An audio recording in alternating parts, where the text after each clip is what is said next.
of the path of prosperity, the way out of undesirable conditions.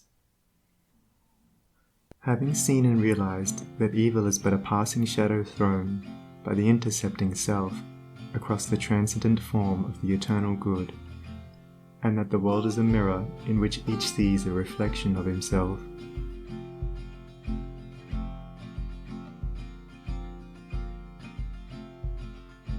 we now ascend by firm and easy steps to that plane of perception whereon is seen and realized the vision of the law. With this realization comes the knowledge that everything is included in a ceaseless interaction of cause and effect.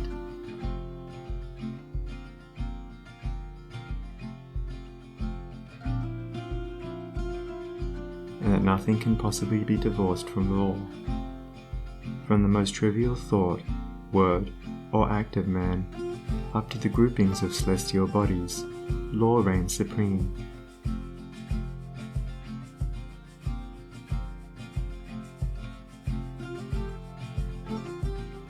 No arbitrary condition can, even for one moment, exist, for such a condition would be a denial and an annihilation of law. Every condition of life is, therefore, bound up in an orderly and harmonious sequence, and the secret and cause of every condition is contained within itself.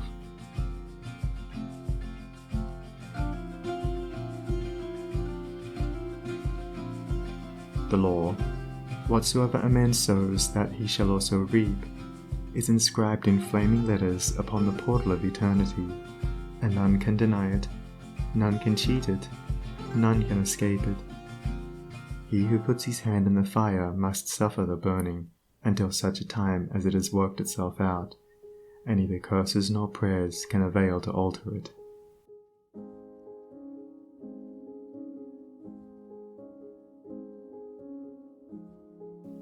And precisely the same law governs the realm of mind. Hatred, anger, jealousy, envy, lust, covetousness, all these are fires which burn, and whoever even so much as touches them must suffer the torments of burning.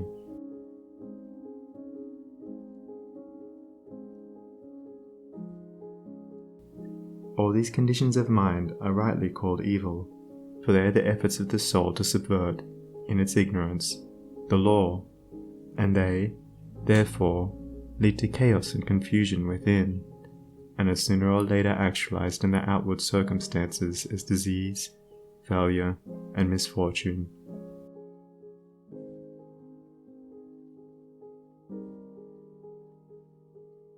Coupled with grief, pain, and despair. Whereas love, gentleness, goodwill, purity, are cooling airs which breathe peace upon the soul that woes them, and, being in harmony with the eternal law, they become actualized in the form of health, peaceful surroundings, and undeviating success and good fortune.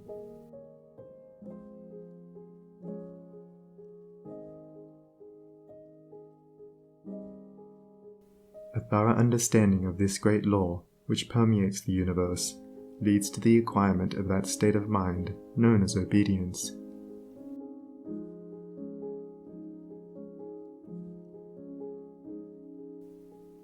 To know that justice, harmony, and love are supreme in the universe is likewise to know that all adverse and painful conditions are the result of our own disobedience to that law.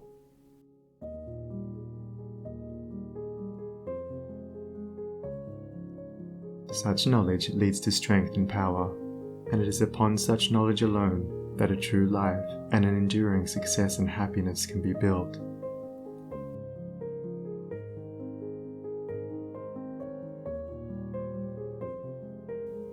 To be patient under all circumstances, and to accept all conditions as necessary factors in your training, is to rise superior to all painful conditions, and to overcome them with an overcoming which is sure, and which leaves no fear of their return, for by the power of obedience to law they are utterly slain.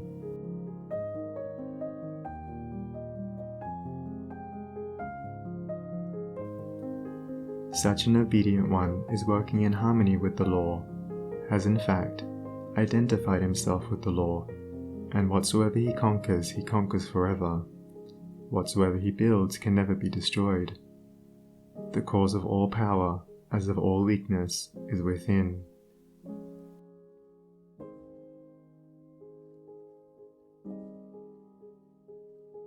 The secret of all happiness, as of all misery, is likewise within.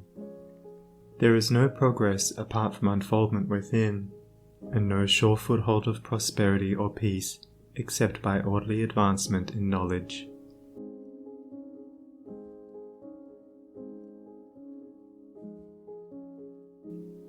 You say you are chained by circumstances.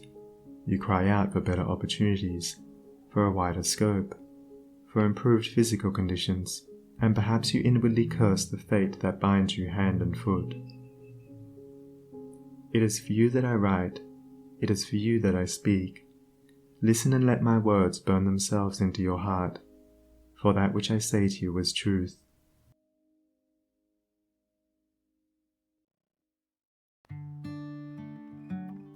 You may bring about that improved condition in your outward life which you desire, if you unswervingly resolve to improve your inner life.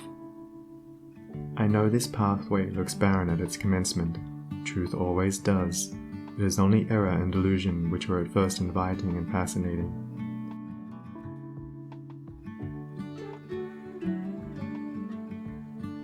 But if you undertake to walk it, if you perseveringly discipline your mind, eradicating your weaknesses, and allowing your soul forces and spiritual powers to unfold themselves, you will be astonished at the magical changes which will be brought about in your outward life.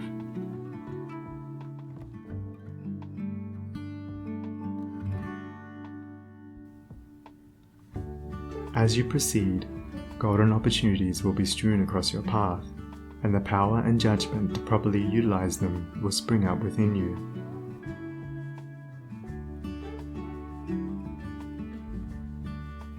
Genial friends will come unbidden to you. Sympathetic souls will be drawn to you as the needle is to the magnet, and books and all outward aids that you require will come to you unsought.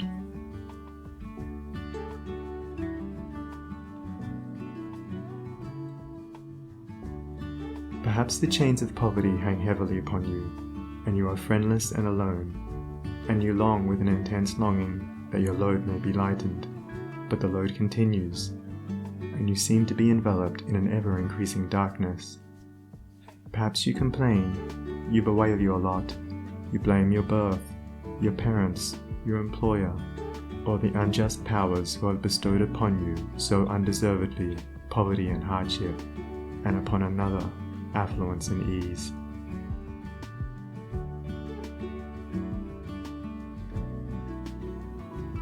Cease your complaining and fretting. None of these things which you blame are the cause of your poverty.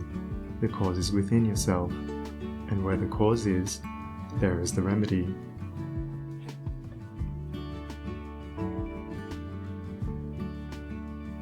The very fact that you are a complainer shows that you deserve your lot, shows that you lack that faith which is the ground of all effort and progress. There is no room for a complainer in a universe of law, and worry is soul suicide. By your very attitude of mind, you are strengthening the chains which bind you, and are drawing about you the darkness by which you are enveloped.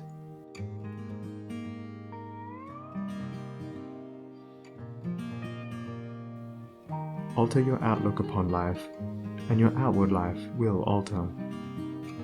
Build yourself up in the faith and knowledge, and make yourself worthy of better surroundings and wider opportunities. Be sure, first of all, that you are making the best of what you have.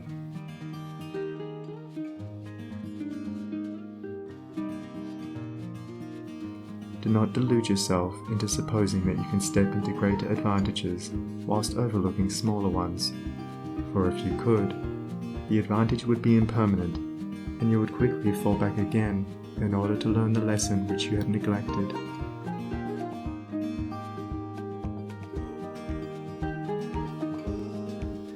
As the child at school must master one standard before passing on to the next, so, before you can have that greater good which you so desire, you must faithfully employ that which you already possess.